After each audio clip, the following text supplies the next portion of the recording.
Assalamualaikum warahmatullahi wabarakatuh. Perkenalkan, nama saya Elok Setiawati Prasiwi Arsi, NIM 190311100098. Saya dari program studi agroteknologi. Video ini dibuat untuk memenuhi ujian tengah semester dari mata kuliah Sistem Produksi Pertanian Berkelanjutan. Pada video kali ini, saya akan menjelaskan mengenai greenhouse. Apa itu greenhouse?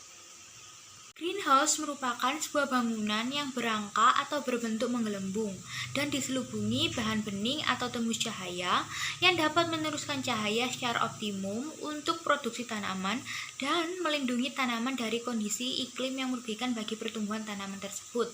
Kegiatan bertanam di dalam greenhouse tidak dibatasi oleh cuaca. Manfaat dari greenhouse merupakan manfaat dari greenhouse. Satu, yaitu pengaturan jadwal produksi.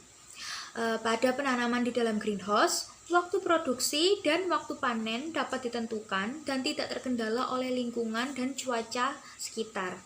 Selanjutnya, meningkatkan hasil produksi.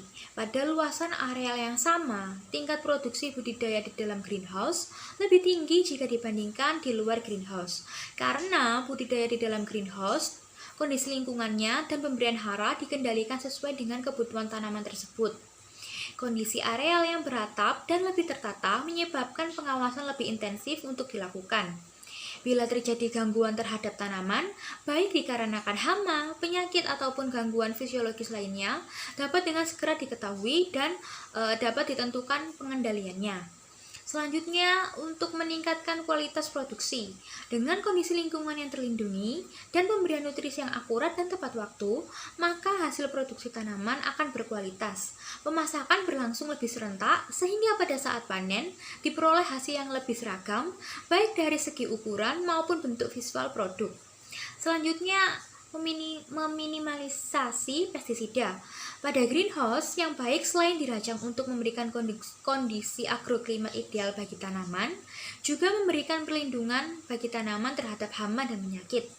Perlindungan yang umum dilakukan adalah dengan memasang insect screen pada dinding dan juga ventilasi di bagian atap greenhouse. Insect screen yang baik tidak dapat dilewati oleh hama seperti kutu daun dan juga tungau. Selanjutnya dan yang terakhir yaitu adalah sarana agrowisata. Greenhouse banyak juga digunakan sebagai ruang koleksi berbagai jenis tanaman bernilai tinggi. Di dalam greenhouse, pengunjung dapat melihat berbagai jenis tanaman yang menarik, bahkan langka, sehingga dapat menjadi daya tarik. Di Indonesia, greenhouse seperti ini banyak ditemukan di berbagai kebun raya dan juga tempat agrowisata.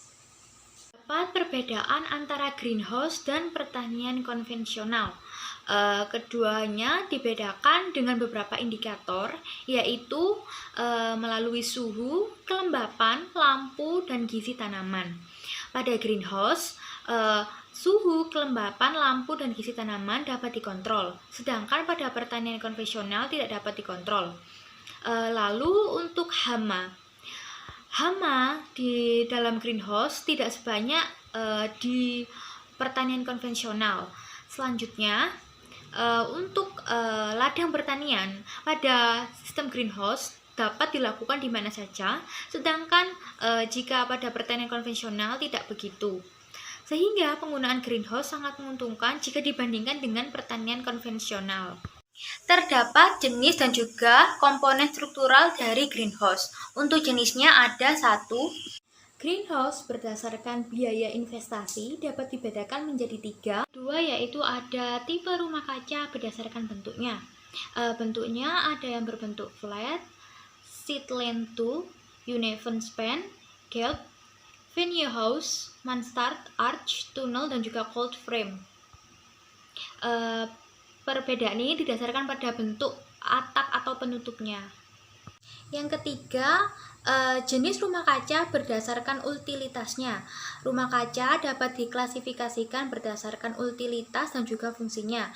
Untuk sistem pemanasan rumah kaca jauh lebih rumit dan juga mahal, sehingga dapat dibagi menjadi pemanasan aktif dan juga sistem pendingin aktif rumah kaca. Keempat yaitu jenis rumah kaca berdasarkan konstruksinya. Berdasarkan konstruksinya dibagi menjadi struktur rangka dari kayu, struktur rangka pipa, dan juga struktur rangka besi. Pembangunan rumah kaca akan awet jika menggunakan struktur rangka dari besi, karena besi jauh lebih kokoh jika dibandingkan dengan kayu dan juga pipa. Yang kelima yaitu jenis greenhouse berdasarkan bahan penutupnya. Bahan penutupnya ada yang menggunakan kaca, ada yang menggunakan film plastik dan juga panel kaku. Berdasarkan karakter fisiknya, bahan dari kaca jauh lebih unggul. Sedangkan pada kemudahan pemasangan atap, kaca cenderung kurang mudah untuk dipasang jika dibandingkan dengan film plastik dan juga panel kaku. Lalu untuk biayanya, kaca jauh lebih mahal jika dibandingkan dengan film plastik dan juga panel kaku.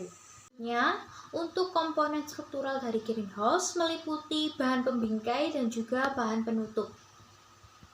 Sekian pemaparan materi dari saya. Apabila terdapat salah kata atau salah ucap, saya mohon maaf dan saya akhiri. Assalamualaikum warahmatullahi wabarakatuh.